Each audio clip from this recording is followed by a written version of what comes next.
সকলকে স্বাগত জানাচ্ছি দ্য ফার্মার্স বিডির একটি নতুন ভিডিওতে। আমরা এখন আছি কুষ্টিয়ার একটি হাটে, দেখতে পাচ্ছেন হাটের পরিস্থিতি। এবং আলহামদুলিল্লাহ আমাদের আরেকটি ছোট লট ওয়েট স্কেলে হাট থেকে কমপ্লিট পারচেস করা। দেখতে পাচ্ছেন আমরা আসলে চোখের মাপে কখনো গরু কিনতে পছন্দ করি না, এবং যেহেতু আসলে কোরবানির টাইম এবং ছোটো গরুর ডিমান্ড সব থেকে বেশি, তাই আমরা ছোটো ছোটো লাল লাল গরুগুলো এবার কেনার ট্রাই করেছি আপনাদের জন্য।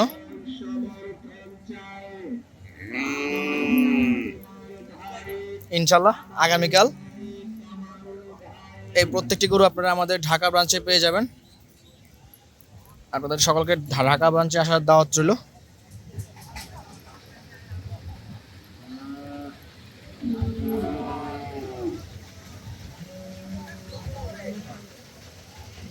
সব লাল লাল দেশালগুলি আমরা নিচ্ছি আপনাদের জন্য, প্রত্যেকটিতে কুজ আছে।